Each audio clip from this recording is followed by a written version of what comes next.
నమస్తే, welcome to our channel. నేను పద్మిని. ప్రస్తుతంతో పాటు ప్రముఖ పంచాంగకర్త, వాస్తు జ్యోతిష పండితులు, హస్త సాముద్రిక నిపుణులు మేడికొండూరు విశ్వనాథ్ ప్రసాద్ గారు ఉన్నారు. మాట్లాడదాం. నమస్కారం అండి. ఓం మాతాపితృ గురుభ్యోం నమః.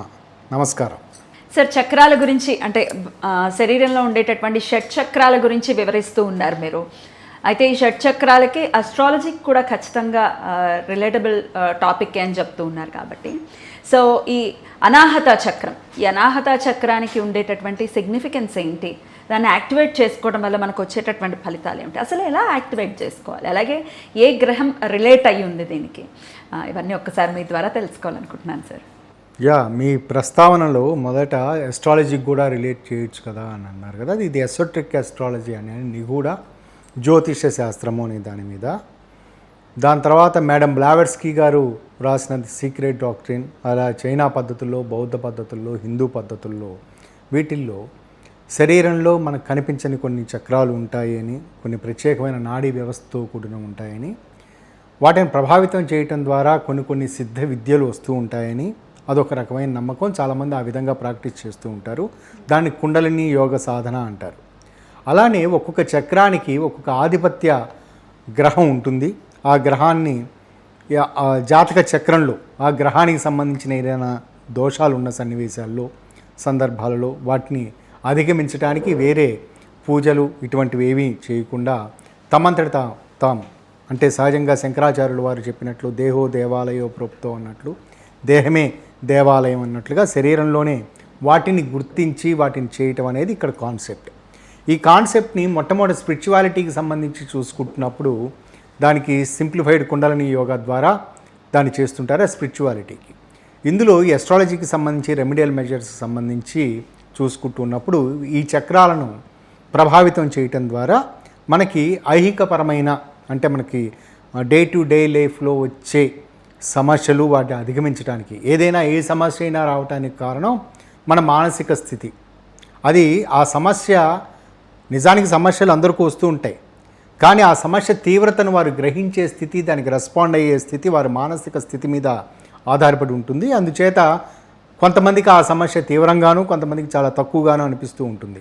వాటిని తట్టుకొని నిలబడగలగటం, లేదా వెంటనే తరుణోపాయం జరగటం, అంటే ఆ సమస్యకి వెంటనే స్పాంటేనియస్గా రెస్పాండ్ అయ్యి దానికి ప్రతిస్పందిస్తూ ఉండటం, ఆ సమస్యను సాల్వ్ చేసుకోవటం అనేది మన మీద ఆధారపడి ఉన్న విషయం. కాబట్టి మనలోని ఈ చక్రాలను ప్రభావితం చేయటం ద్వారా మనలో సంకల్ప బలం అనేది పెరుగుతుంది. టైమ్లీ డెసిషన్స్ తీసుకోవటానికి, ఆ సమస్యకి వెంటనే పరిష్కారం దొరకటానికి అనుకూలంగా ఉంటుంది. ఇందులో గతంలో 3 చక్రాల గురించి మనం వివరణ ఇచ్చాను. ఇందులో ఈ 4వ చక్రం, ఇది అనాహత చక్రం. ఇది మన వక్షస్థలానికి, అంటే మన ఊపిరితిత్తులు చీలే చోటు ఉంటుంది కదా, ఎగ్జాక్ట్గా దానికి వెనక వైపు వెన్నుపాము మీద ఉంటుంది. కార్డియాక్ ప్లెక్సస్ అని పిలుస్తుంటారు, ఆ ప్రాంతంలో ఉంటుంది. ఈ చక్రానికి అధిపతి జ్యోతిష శాస్త్రరీత్యా అర్థం చేసుకున్నది బుధుడు. బుధుని యొక్క కారకత్వాలు జ్యోతిష శాస్త్రంలో ప్రధానంగా కమ్యూనికేషన్ సంబంధించి, తెలివితేటలకు సంబంధించి, వాక్చాతుర్యానికి సంబంధించి, రచనా వ్యాసంగాదులకు సంబంధించి, ట్రావెలింగ్కి సంబంధించి ఇది బుధుని యొక్క కారకత్వాలు. ఈ చక్రం, ఈ అనాహత చక్రం ఉండే ప్రాంతం ఇది ముఖ్యంగా మన జీర్ణ వ్యవస్థకు ముఖ్యమైన అవయవాలైన ప్యాంక్రియాస్, స్ప్లీన్, గాల్ బ్లాడర్ ఇటువంటి వాటిని ప్రభావితం చేసి, ఆ ప్రాంతాలను ప్రభావితం చేసేవి. సహజంగా ఈ ప్యాంక్రియాస్ సంబంధించిన అనారోగ్య సమస్యలు అంటే ఎక్కువ మంది ఎదుర్కొనేది డయాబెటీస్. గతంలో మన మణిపూరక చక్ర గురించి వివరణ చేసుకుంటూ ఉన్నప్పుడు డయాబెటీస్ సంబంధించిన లక్షణాల గురించి కూడా మాట్లాడుకున్నాం. అది ప్రేవుల్లో, పెద్ద ప్రేవుల్లో కానీ చిన్న ప్రేవుల్లో మనం తీసుకున్న ఆహారాన్ని, అందులో ఉన్న షుగర్ కంటెంట్ని అబ్జార్బ్ చేసుకోలేని స్థితి ప్రేవుల్లో ఏర్పడినప్పుడు తద్వారా డయాబెటీస్ వస్తుంది అనేది, అది కంట్రోల్ చేసుకోవటం వలన డయాబెటీస్ నుంచి బయటపడటానికి అవకాశం ఉంటుంది అని.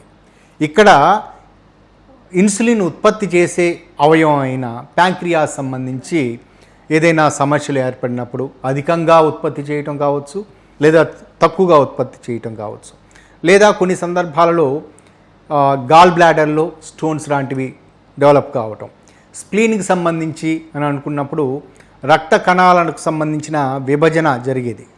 అక్కడ రక్త కణాలకు సంబంధించి సరైన విభజన జరగకపోవటం వలన ఆటో ఇమ్యూనిటీ డిజార్డర్స్, SLE వంటి లక్షణాలు ఇవన్నీ ప్రేరేపితమై వచ్చే అవకాశం ఉంటుంది. వీటిని అధిగమించడానికి ఈ అనాహత చక్రాన్ని ప్రేరేపించటం అనేది ఒకటి, అది ఆరోగ్యపరమైన విషయం. రెండవది, మనం ఇందాక మాట్లాడుకుంటున్నట్లుగా బుధునికి సంబంధించిన కారకత్వాలు ప్రధానంగా కమ్యూనికేషన్ స్కిల్స్. ఐహికానికి ఏమిస్తాడు సార్ బుధుడు? Communication and travelling. Positive side తీసుకుంటే చక్కగా మాట్లాడుతూ ఉండటం, ఎదుటివారిని ఒప్పించగలగటం, మెప్పించగలగటం, తనకు కావలసిన పని ఎదుటివారి నుంచి చేయించుకోవటం. అలా కాకుండా ఎదుటివారిని డిమాండ్ చేస్తున్నట్టు మన మాట మంచిగా లేకపోతే ప్రతి ఒక్కరిని ఈ పని చేయి ఆ పని చేయి అన్నట్లుగా మనం ప్రవర్తిస్తూ ఉన్న సన్నివేశాల్లో ఎదుటివారు ఎదురు తిరిగే అవకాశం ఉంటుంది.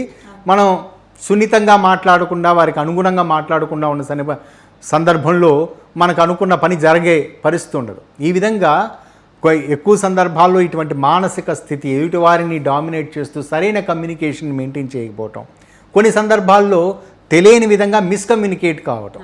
ఇప్పుడు సహజంగా భార్యాభర్తల మధ్య కావచ్చు, స్నేహితుల మధ్య కావచ్చు, కమ్యూనికేషన్ గ్యాప్ ఏర్పడటం, ఒకరు ఒకటి అనుకుంటే మరొకరు మరొకటి అనుకోవటం, దాన్ని ప్రతిస్పందిస్తూ ఉండటం, లేదా స్నేహితుల మధ్య, వ్యాపార భాగస్వాముల మధ్య ఇటువంటి సమస్యలు రావటం.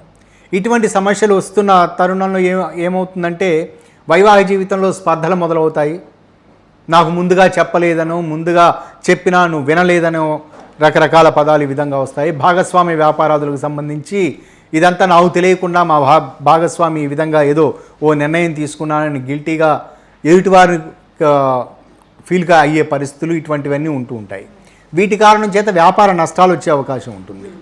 లేదా మిస్కమ్యూనికేషన్ ద్వారా ఇప్పుడు ఏదైనా ఇప్పుడు ప్రస్తుతం మనం మాట్లాడుకుంటున్న దీని గురించి ఇది ఒక కమ్యూనికేషన్ అని అనుకున్నప్పుడు ఇందులో సరిగ్గా మనకు ఒక సబ్జెక్ట్ తెలిసినా దాన్ని సరిగ్గా కమ్యూనికేట్ చేయలేని పరిస్థితిలో ఉన్నప్పుడు ఎదుటివారు దాన్ని తప్పుగా అర్థం చేసుకునే పరిస్థితులు, ఇటువంటి సన్నివేశాల నుంచి మాట అనేది అందరికీ అన్ని వేళలో చాలా ఉపయోగపడేది కదా. ప్రముఖ కవిగారు రాసినట్లు మాటే మంత్రం కాబట్టి అది చక్కగా మన మాట చాలా సౌలభ్యంగా చక్కగా ఉన్నప్పుడు ఎదుటి వారికి ఎంత కోపం వచ్చినా దాన్ని మనం తగ్గించే ఏర్పాటు చేయొచ్చు, మనకు అనుగుణంగా అనుగుణంగా మార్చుకునే స్థితికి మార్చుకోవాలి. ఇప్పుడు చాలా మందిలో చూస్తూ ఉంటాం, అతను మనిషి మంచోడేనండి, కొంచెం మాటే కటువుగా ఉంటుందండి అని అంటూ ఉంటారు. లోపలే ఉండదు కానీ హార్ష్గా మాట్లాడతారు. లేకపోతే ఇప్పుడు అది మార్చుకోవాలనుకుంటున్నాం అనుకున్నప్పుడు మరి ఈ అనాహతాన్ని యాక్టివేట్ చేయడం వల్ల మార్పు వస్తుంది అని అనుకోవచ్చా? అవును. ఇప్పుడు మీరు చెప్పిన దాంట్లో ఏమిటంటే ఎవరికి వాళ్ళు ఆ విధంగా వాళ్ళకి సంబంధించిన మానసిక స్థితికి ఒక ప్రత్యేకమైన ముసుగు వేసుకుంటారు. వాళ్ళే ప్రకటించుకుంటూ ఉంటారు, ఏమండి నేను మాటే కటువుగా ఇట్లా ఉంటుంది కానీ నా మనసులో ఏది పెట్టుకోను, నేను మంచివాడిని అని చెప్పుకుంటూ ఉండే పరిస్థితులు ఉంటూ ఉంటాయి. కానీ అదే లోపం వారు గుర్తించరు కదా.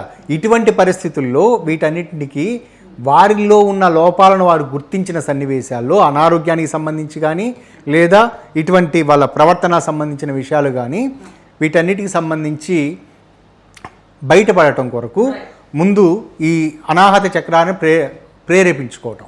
ముందు వివరించిన ఎపిసోడ్స్లో మిగతా చక్రాల గురించి చెప్పినట్లుగానే ఇక్కడ కూడా చిటికిన వేలుని బొట్టన వేలుతోటి ఈ విధంగా పట్టుకొని, బొట్టన వేలుతోటి చిటికిన వేలు చివరి భాగాన్ని ఈ విధంగా ఒత్తే విధంగా పట్టుకొని వారు కుదిరిన పోస్చర్లో అంటే పద్మాసనంలో కావచ్చు లేదా వజ్రాసనంలో కావచ్చు కూర్చొని వెండెముక నిట్ట నిలువుగా ఉంచుకొని చక్కగా ఊపిరి పీల్చుకుంటూ, అంటే శ్వాస మీద ధ్యాస ఉంచటం అని స్లోగన్ కూడా ఈ మధ్యకాలంలో ప్రాచుర్యం ఉంది.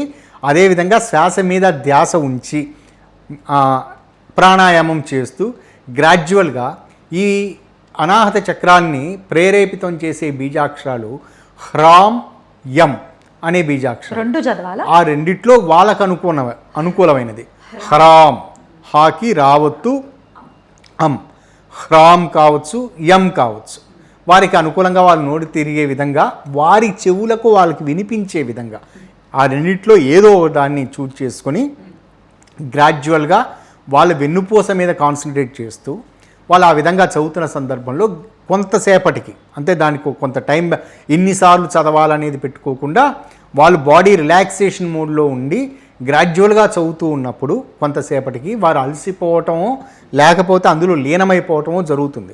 ఇప్పుడు మూలాధారాన్ని యాక్టివేట్ చేసుకున్నప్పుడు చెట్టు మీద నుంచి ఎగురుతున్న కోతిని విజువలైజ్ చేసుకోండి, దాన్ని బట్టి మీకు కాన్సన్ట్రేషన్ కుదురుతుంది అని చెప్పారు కదా, మరి అనాహతకు కూడా అటువంటి ట్రిక్ ఏమైనా ఉందా సార్? యా, ఇక్కడ మనకి మన పురాణ పద్ధతుల్లోనూ లేదా వివిధ మతాలలో ఉన్న సాంప్రదాయాలు లేదా వాటికి సంబంధించిన అలవాట్లు ప్రత్యేకమైన నమ్మకాలు ఏమిటంటే పిల్లికి సంబంధించి చాలా పాజిటివ్గా చాలామంది అనుకుంటుంటారు. మనకైతే కొన్ని యా ఆ విధంగా అనుకునే సాంప్రదాయాలు ఉన్నాయి. ఇక్కడ ఇండియాలో కూడా ఉంది. ఇక్కడ ముఖ్యంగా యోగాకి సంబంధించిన విషయాల్లో పిల్లికి సంబంధించి తలచుకోవటం అనేది యోగాలో ఆ విధంగా ధ్యానం చేసుకుంటూ ఉండటం అనేది అది చాలా అనుకూలమైనది. కొన్ని సాంప్రదాయ పద్ధతుల్లో పిల్లిని తలుచుకోవటం అనేది చాలా శుభసూచకంగా భావిస్తారు. మనకైతే పిల్లి ఎదురు శకునంగా భావిస్తారు. పిల్లి ఎదురు రావటం ఆ విధంగా ఇటువంటివన్నీ ఉంటూ ఉంటాయి. ఇక్కడ పిల్లికి సంబంధించి పిల్లి ముఖం అది పిల్లికి ఉన్న ఒక ప్రత్యేకమైన తత్వం ఏమిటంటే కన్ను ఆర్పకుండా అది కన్ను ఆర్పుతుంది, మనం ఆర్పినంత కన్నురెప్పలు కొట్టుకోదు. జాగ్రత్త, మన కళ్ళలో కాన్సన్ట్రేట్గా చూస్తూ ఉంటుంది. ఆ కాన్సన్ట్రేట్గా చూసే క్రమంలో క్రమంగా అమాయకంగా మారుతుంది. ముఖం మొదట ఉగ్రతత్వంలో ఉండి మీదకి దూకే తత్వంలో ఉంటుంది పిల్లి. మనం కళ్ళల్లో కళ్ళు పెట్టి చూస్తూ ఉన్న సమయంలో అది మెల్లిగా 2 సార్లు 3 సార్లు కళ్ళు ఇట్లా ఆర్పుతూ దాని తర్వాత చాలా అమాయకంగా ముఖం పెట్టి ఒక్కసారిగా మారిపోతుంది, జంప్ అయిపోతుంది. అదో ప్రత్యేకమైన తత్వం. చాలా సాంప్రదాయాల్లో పిల్లికి సంబంధించి శుభసూచకంగా భావిస్తూ ఉంటారు. మన దక్షిణ భారత సాంప్రదాయంలో పిల్లిని శకునంగా భావిస్తూ ఉంటారు. పిల్లి ఎదురు వచ్చిన సన్నివేశాల్లో ఇటువంటి. ఇక్కడ పిల్లికి సంబంధించి కేవలం కన్ను ఆర్పకుండా మన కళ్ళల్లో కళ్ళు పెట్టి చూస్తున్న పిల్లి తత్వాన్ని ఊహించుకుంటూ ఉన్న ఆ విధంగా గుర్తెచ్చుకుంటున్న సన్నివేశంలో ముఖ్యంగా తెల్లపిల్లి, నల్లపిల్లి అయితే మళ్ళీ అది సెంటిమెంటల్ కాబట్టి తెల్లపిల్లికి సంబంధించి ఆ విధంగా ఆలోచిస్తున్న సందర్భంలో గ్రాడ్యువల్గా వాళ్ళ కాన్సన్ట్రేషన్ పెరుగుతుంది. దాని తర్వాత వాళ్ళు క్రమంగా ఈ బీజాక్షరాలను చదువుకుంటూ ఉన్నప్పుడు వెన్నుపాము వెంట ప్రత్యేకమైన ప్రకంపనలు ఇవన్నీ మొదలవుతాయి. అవి వాటిని అనుభవిస్తూ ఉండగానే వారు గ్రాడ్యువల్గా ఒక ప్రత్యేకమైన అలౌకిక స్థితికి చేరుకుంటారు. అంటే కొంచెం నిద్ర రావటం కావచ్చు, లేదా చాలా వేరే లోకంలో ఉన్నట్లు అనిపించడం అనేది జరుగుతుంది. దాని తర్వాత వాళ్ళు బయటపడిన తర్వాత వాళ్ళ ముఖం వారి అద్దంలో చూసుకుంటున్నప్పుడు చాలా ప్రశాంతంగా ఉంటుందని అనిపిస్తుంది. ముందు వివరించినట్లుగా ఈ అనాహత చక్రానికి సంబంధించి ఏదైనా యాక్టివేట్ చేయాలని అనుకుంటే అది డైరెక్ట్గా ఈ విధంగా చేయటం అనేది అది కరెక్ట్ కాదు, ఆ విధంగా సాధ్యం కూడా కాదు. ఫస్ట్ అనాహత చేయటం కుదరదు. మొదటి 48 రోజులు మూలాధారం, స్వాధిష్టానం, మణిపూరకం. అంటే ఇది 48 రోజులు ప్రాక్టీస్ చేసిన తర్వాత 4వ 48వ రోజు ఇది చేసిన సందర్భంలో వారికి ఖచ్చితంగా ఉపశమనం ఉంటుంది.